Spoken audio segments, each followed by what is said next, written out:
When life brings you close to someone, it also teaches you the art of letting go. And letting go is no simple thing, my child. It is a lesson that shakes the bones, rearranges the breath, and demands the courage to stand in your own skin without trembling. I have learned, through years and seasons and storms, that the heart does not break because it is weak. It breaks because it is brave enough to feel. It breaks because it dares to love, dares to hope, dares to imagine a future that sometimes never arrives. And so, in the silent hours when the world rests and your soul is awake, you must learn how to gather yourself again. You must learn how to rise from the spaces where your spirit once leaned on another. You must learn the ancient discipline of returning to yourself. Detaching from someone is not coldness. It is not bitterness. It is not the absence of love. It is the presence of wisdom. It is the understanding that peace cannot grow in soil where your spirit is constantly uprooted. It is the recognition that you were born whole, even if life convinced you for a while that you needed another soul to complete you. And so you stand trembling or steady, but standing still, learning the slow and sacred work of reclaiming yourself. You learn to breathe without waiting for permission. You learn to walk without looking behind you. You learn to speak without your voice cracking with longing. You learn to exist without tying your existence to the heartbeat of another. The first step toward detaching is always acceptance. Acceptance is not surrender. Acceptance is sight. It is seeing things as they are instead of how you wish them to be. It is lifting the veil of imagination and facing the truth with open eyes and a steady heart. Acceptance is not for the faint of soul. It asks you to stop rewriting the story. It asks you to stop begging life to return what it has already taken. It asks you to respect the honesty of endings. The world will tell you to fight, to cling, to tighten your grip, but sometimes the bravest thing you can do is to loosen your hands and trust that what is leaving you is creating space for what will honor you. When you accept what is, you begin to release what was. And releasing is a quiet art. It does not happen loudly. It does not happen in the sudden clarity of one sunrise. It happens in the simple moments. The morning you wake up and choose your own peace over your old pain. The afternoon you decide not to replay the same memory one more time. The night you forgive yourself for holding on longer than you should have. Release is not forgetting. Release is remembering without reopening the wound. Release is letting the past be the past. Release is learning to hold your own hand. Then comes the sacred discipline of returning to your own boundaries. There are times in life when you stretch yourself so wide for someone else that you forget the borders of your own spirit. You forget that you are allowed to say no. You forget that you are allowed to protect your energy. You forget that you are allowed to keep parts of yourself sacred. Emotional detachment requires you to reclaim your space. It requires you to place a fence where your heart once left the gate open. It requires you to honor yourself with the same devotion you once offered so freely. Your boundaries are not walls. They are the edges of your dignity. They are the lines that say, I am worthy of peace.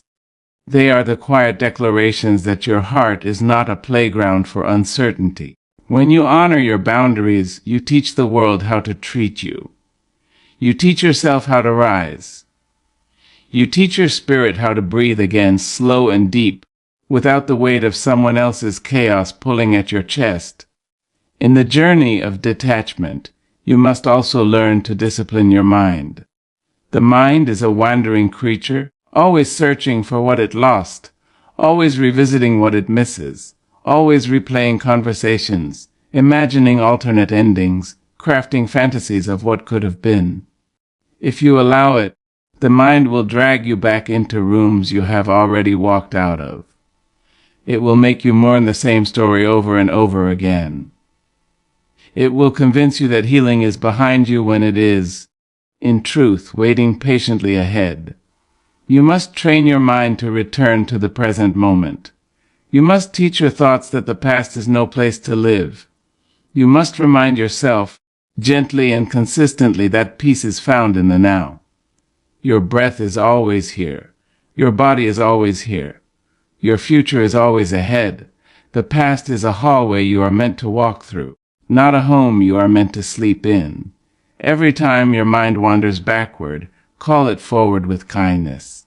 Do not shame yourself for remembering. Memories are echoes, and echoes fade with time. Simply guide your thoughts back to the truth of this moment. You are alive. You are growing. You are becoming. You are learning to rise without needing the company of what once held you down. And then, you must learn the discipline of emotional responsibility. Too often we give others the keys to our joy, our confidence, our inner peace. We wait for someone else to validate our worth. We wait for someone else to make us feel seen. We wait for someone else to heal the wounds we are too frightened to touch. But emotional responsibility means returning those keys to your own pocket. It means understanding that your feelings are yours to manage, yours to soothe, yours to honor. It means no longer asking another soul to carry the weight of your healing. Emotional responsibility is not harsh. It is not self-blame. It is self-empowerment. It is recognizing that you have the authority to change your own life. It is realizing that you are not helpless. You are not fragile. You are not incapable of standing on your own 2 feet. You have strength in your bones, even if those bones tremble some days. You have a heart that has survived storms. You have a spirit that has walked through fire. And you are capable, fully capable, of holding your own healing in your own hands. In this journey of detachment, solitude becomes your teacher. Solitude has a soft, steady voice. It does not shout. It does not demand. It simply sits with you until you learn to sit with yourself.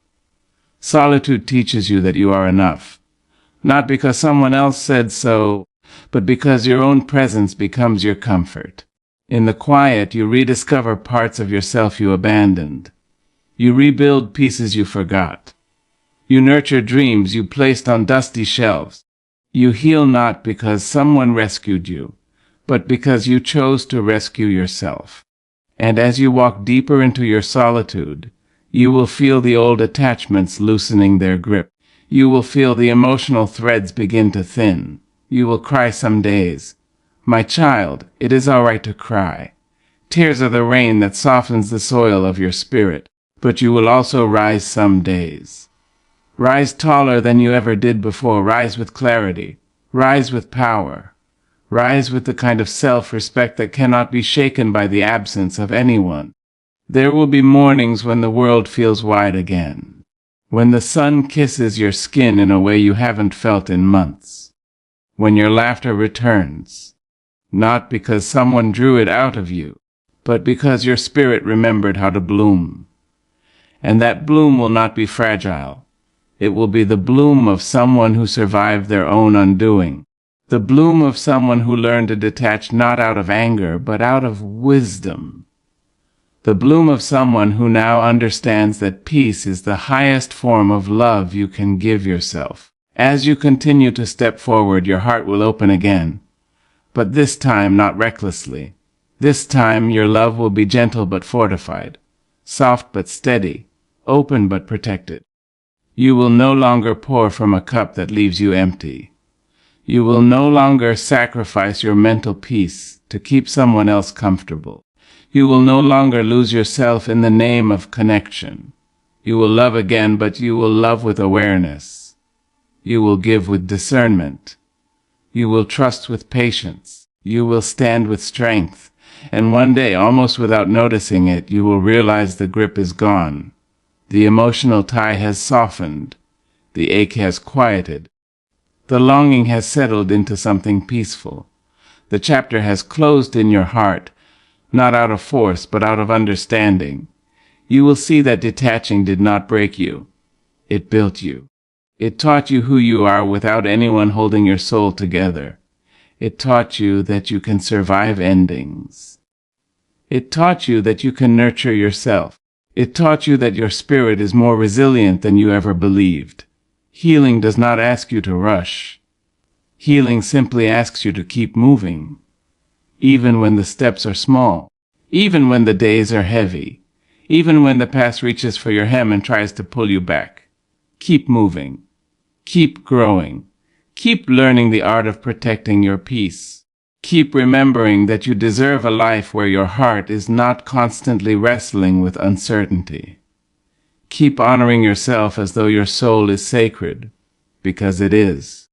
And when the world asks you how you learn to detach with such grace, you will tell them the truth. You learn to listen to your own spirit. You learn to trust the quiet wisdom inside you. You learn that love does not require you to abandon yourself. And you learn that letting go is not losing, it is choosing. Choosing yourself. Choosing peace. Choosing the kind of life where your joy is not chained to anyone else's presence. Your spirit is yours. Your peace is yours. Your journey is yours. Walk it with your head lifted, your heart unburdened, and your soul open to the abundance still waiting for you.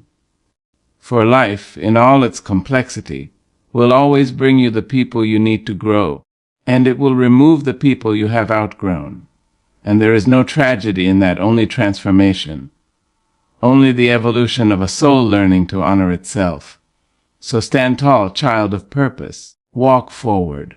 Walk free. And let the world witness the beauty of a heart that learned to detach without losing its tenderness. Let them witness the strength of someone who rose from their own ashes. Let them witness the rebirth of a soul that now knows its worth. You are more than what you lost. You are more than who you held on to. You are more than the pain that tried to claim you. You are becoming, and becoming is the greatest journey of all. Emotional distance is a quiet power. It is not a weapon wielded against anyone, nor is it a punishment for the mistakes of another. It is the gentle, firm understanding that your peace is more valuable than the chaos that can follow you home when you allow someone else's choices to dictate the rhythm of your heartbeat. It is the realization that every moment you spend responding to what drains you is a moment stolen from your own growth, your own joy, your own sense of being whole. There is a subtlety in this strength, a grace that whispers through the marrow of your bones, reminding you that you are capable of standing apart, capable of feeling without being consumed, capable of loving without losing yourself in the process. Emotional distance becomes power when you begin to see that your energy is a currency, precious and limited, and that giving it away without discretion diminishes your own vitality. It becomes power when you recognize that the world is not obligated to return your affection in equal measure, and that clinging to expectation only chains your heart to disappointment. There is a temptation in life to respond to every slight, every hurt, every misstep of someone who matters, or once mattered in your life. The human spirit, tender as it is, instinctively seeks resolution, craves understanding, yearns for the acknowledgement of the pain inflicted by others. And yet, emotional distance asks you to step back and see that some responses are unnecessary. Some conversations will never yield peace. Some explanations are forever just echoes that fade before they are even heard. There is a wisdom in this restraint, a knowing that choosing not to engage with what drains you is not cowardice but courage. It is the courage to preserve your energy, to honor your emotional bandwidth, to refuse the exhaustion of being perpetually pulled into storms that are not your own. The power of this distance lies in the clarity it brings, the clarity that allows you to identify who and what deserves your attention, and who and what does not. To distance yourself emotionally is to recognize the subtle levers that others pull in your life, often unconsciously. It is to notice the habitual patterns that leave you unsettled, the ways that conversations shift you into tension, the small words or gestures that accumulate into unseen weight upon your heart. Emotional distance allows you to step outside the gravitational pull of these interactions and examine them as they are, without distortion, without the heat of your own reactive feelings clouding the vision. It is a practice of observation, not judgment. You observe, you acknowledge, you discern, and then you decide where to place yourself in relation to what has the power to drain you.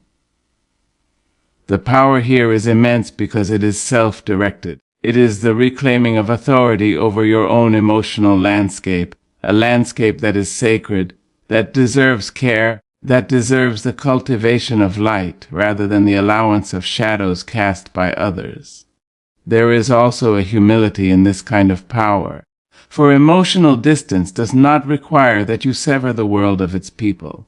It does not demand bitterness, nor does it thrive on resentment. It is not about proving anything to anyone. It is about proving to yourself that your well-being is paramount. It allows you to remain compassionate without being consumed, generous without being depleted, connected without being diminished.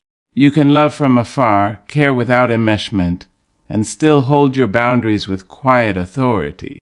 The power of distance is amplified when paired with self-awareness, when paired with the steady recognition that you cannot control the actions, reactions, or feelings of others, but you can control the sanctuary you carry within yourself. This practice, however, is neither simple nor instantaneous.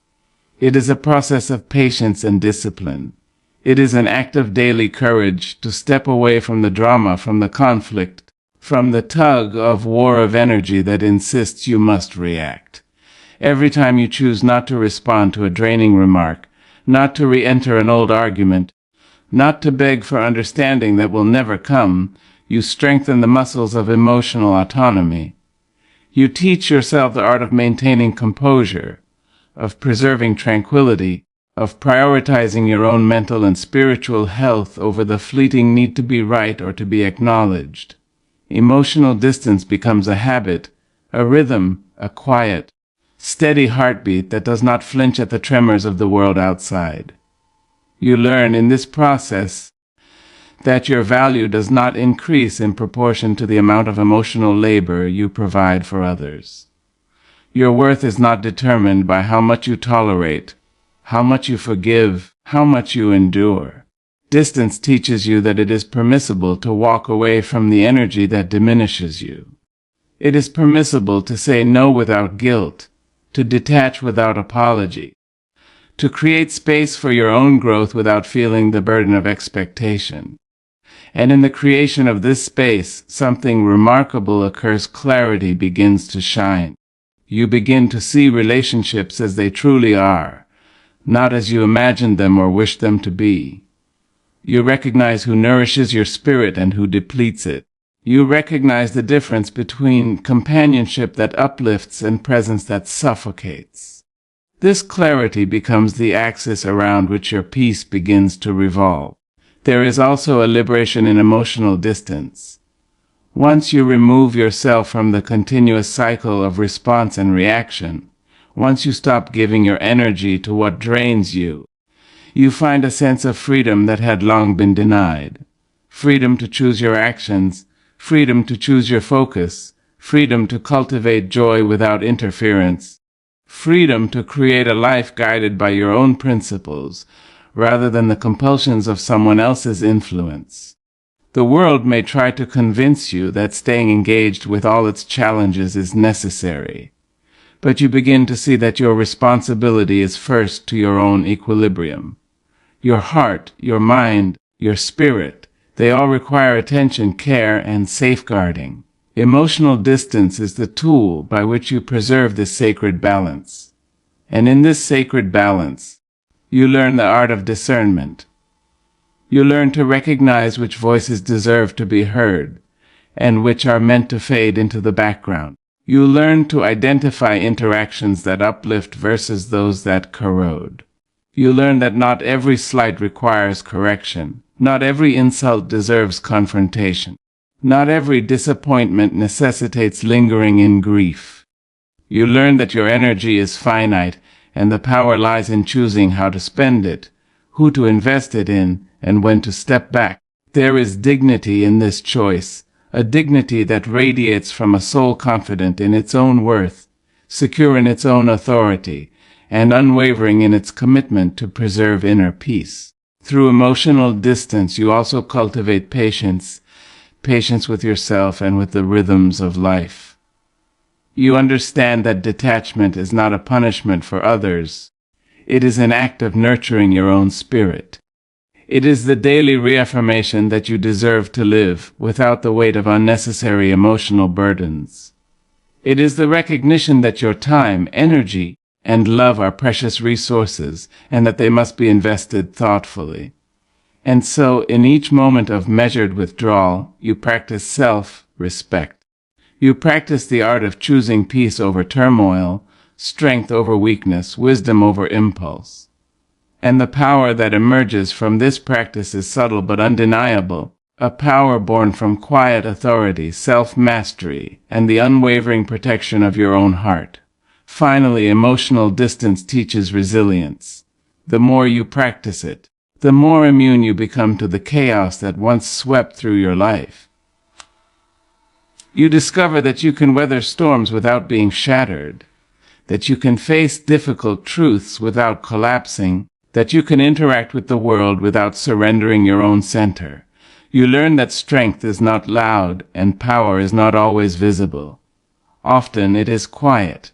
It is steady. It is the calm river that moves beneath a sky of turbulence. It is the rooted tree that sways but does not break in the wind. It is the fire that burns within you, warming your own soul, lighting your own path, and demanding no one else's permission to shine. Walking away is a quiet kind of courage. It is not a dramatic gesture, nor does it require explanation. It is a decision made deep within, in the still places of the heart where truth whispers softly, insisting that you honor yourself before anyone else. Walking away is not about abandonment, nor is it about punishment. It is about recognizing the limits of what you can bear and accepting that your peace is not negotiable. There are those in life who demand your presence, your loyalty, your energy, yet they offer in return little understanding, little gratitude, little care. And to remain tethered to such souls is to surrender your power, to sacrifice your joy at the altar of someone else's indifference.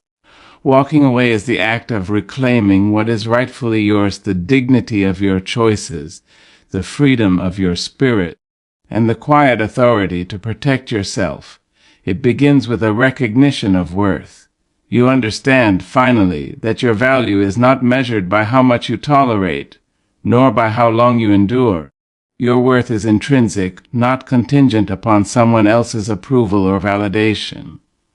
And so, with this understanding, you learn to identify the situations, the relationships, and the moments that drain rather than nourish you. You notice the conversations that leave your chest heavy, the interactions that twist your stomach with anxiety, the people whose presence diminishes the brightness of your own light. It is in this recognition that the first seeds of strength are planted, and with each small acknowledgement, the courage to step away grows. Walking away requires discernment. It asks that you weigh not only what is comfortable or familiar, but what is healthy and life-giving. It asks that you listen to the quiet nudges of your intuition, the subtle truths that speak beneath the noise of habit or expectation. Often, leaving is not obvious. It is not a loud declaration. It is a soft, steady realization that continuing down the same path will only lead to further exhaustion of your soul. The power of walking away lies in this discernment, the ability to see clearly where your energy is best spent, to understand that some battles are not yours to fight, and that your allegiance must first be to yourself. The act of leaving is not without pain. The human heart is tender, and the act of releasing someone, even when necessary, carries with it the weight of grief. Memories linger, attachments resist, and hope may whisper that things could be different if only you tried harder, stayed longer, loved more fiercely.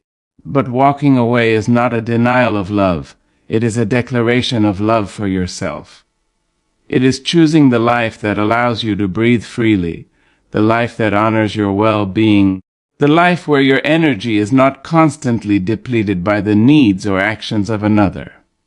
In learning to walk away, you discover the strength to confront discomfort without collapsing, to face endings with grace, to release what cannot serve your growth without bitterness. There is a liberation in the act of leaving. Once you make the choice to walk away, a space opens within your heart that was previously occupied by tension, expectation, and resistance. Your mind begins to clear, your spirit begins to lift, and you are reminded that peace is not an external gift, but an internal decision. In this space you can breathe again. You can dream again. You can remember that life is expansive, full of opportunities, and that your presence in the world is valuable beyond measure. Walking away does not mean that you are diminished. It means that you are empowered. It means that you have recognized the boundaries of what you will tolerate and have chosen to honor them. Walking away is also an act of patience. It is the patience to understand that closure does not always come from others, that validation is not always given, and that understanding may never be received. You learn to carry your own clarity within yourself, to honor your decisions without the need for justification. You learn that peace does not require permission, and that serenity can be cultivated even in the absence of acknowledgement from the world outside. In this patience, you cultivate resilience. You develop the strength to face the unknown without fear, to navigate life without the crutch of approval, and to find contentment in the simple truth that you have chosen yourself. There is also a profound sense of self-respect that emerges through the act of walking away. Every time you remove yourself from what diminishes you, you affirm that your boundaries are meaningful, that your needs are valid, and that your emotional, mental, and spiritual health matter. This self-respect becomes a shield, not against others, but against the erosion of your inner peace. It teaches you to recognize situations where compromise is necessary and where compromise becomes self-betrayal. It teaches you to honor the sanctity of your own life and to protect the light within you from those who might dim it. Walking away is the statement that your presence is precious and that you will not invest it where it is not appreciated or nurtured. In walking away, you also discover the power of choice. Life presents endless circumstances that test the limits of your patience, compassion, and energy.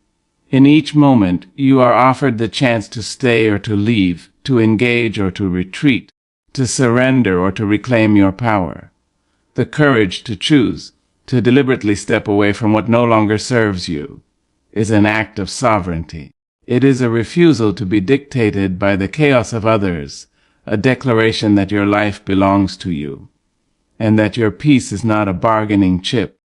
Every step taken in this direction strengthens your authority over your own existence and builds the foundation for a life led by intention rather than reaction. Walking away also nurtures emotional clarity. Distance allows you to see situations and people as they are, not as you imagined them or wished them to be. You begin to notice patterns that were once obscured by closeness, recognize truths that were previously hidden by affection, and understand the dynamics that shaped your experience. This clarity is invaluable because it prevents future entanglements that might compromise your well-being. You learn to trust your instincts, to read the signs, and to step aside before the weight of attachment becomes destructive. Emotional clarity reinforces your decision making and strengthens your resolve to preserve your inner sanctuary. Through walking away, you also cultivate resilience in the face of uncertainty. Life is unpredictable and relationships are rarely perfect. By choosing to release what is harmful or unfulfilling, you learn to face the unknown with courage rather than fear. You learn that endings are not failures, but transitions, opportunities to create space for growth, renewal, and self-discovery. You learn that strength is found not in clinging, but in the willingness to let go. You learn that your heart is not fragile because it walks away. It is resilient because it honors its own needs and refuses to be diminished. Finally, walking away becomes an act of empowerment. Each step taken away from what drains you is a step toward sovereignty, a step toward reclaiming the life you were meant to live, a step toward cultivating joy, peace, and fulfillment. It is an acknowledgement that your life has value, that your energy is sacred, and that your presence in the world is powerful. Walking away does not diminish love, nor does it erase the past. It transforms it, teaching you that self-respect, clarity, and peace are not only attainable, but necessary for a life fully lived. Peace enters your life when you stop reopening chapters that life has already closed. It is a lesson that the heart often learns slowly, through quiet insistence and gentle persistence, through the rhythm of days and nights that ask you to rise even when the weight of yesterday presses against your chest. The human spirit, delicate yet resilient, has a tendency to linger in what was, to replay moments that cannot be returned to whisper to itself that happiness lies in the memory of what has already been lost. Yet true courage, the kind that fortifies the soul, asks that you recognize the chapters that have ended, and to honor them not with grief, but with understanding, with patience, with the steady acknowledgement that life moves forward whether you follow willingly or reluctantly.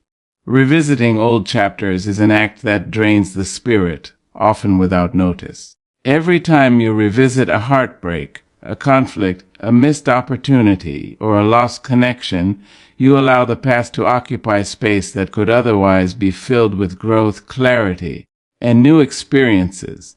Emotional energy is finite, and each moment you give to what has ended diminishes your ability to engage with what is here now.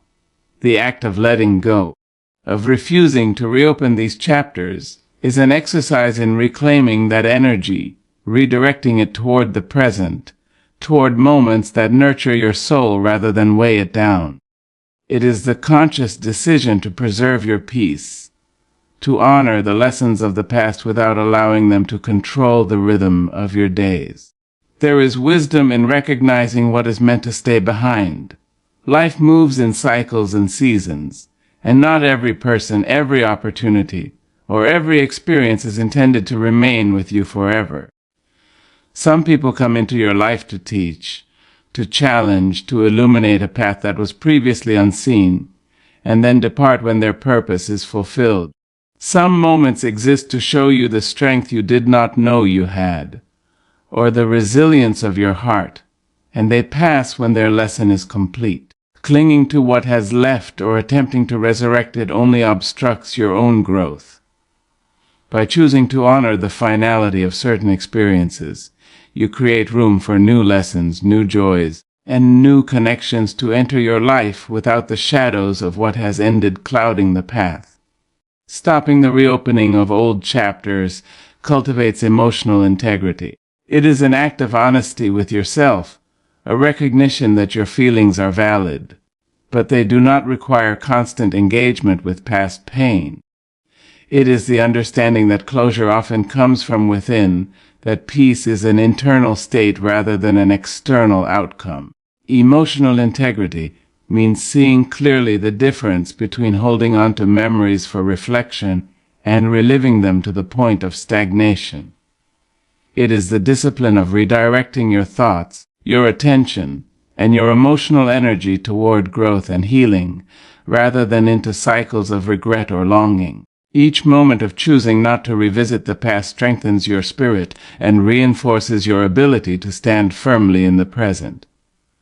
Nostalgia, however, is a subtle and persistent companion. Memory has a way of softening edges, of making past experiences seem sweeter, kinder, or more perfect than they truly were.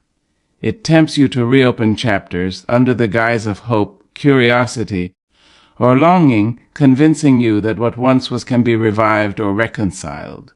Yet clarity comes in acknowledging both the beauty and the pain of those experiences, and in understanding that the past, while shaping you, does not define your present. By choosing to step forward rather than backward, you honor the fullness of your journey without remaining tethered to what cannot be changed. Emotional detachment in this sense is not the absence of feeling, it is the conscious engagement with life as it is now. It allows you to breathe freely, to experience joy without interference, and to cultivate a sanctuary within yourself where your thoughts, emotions, and attention can focus on what nurtures rather than depletes you.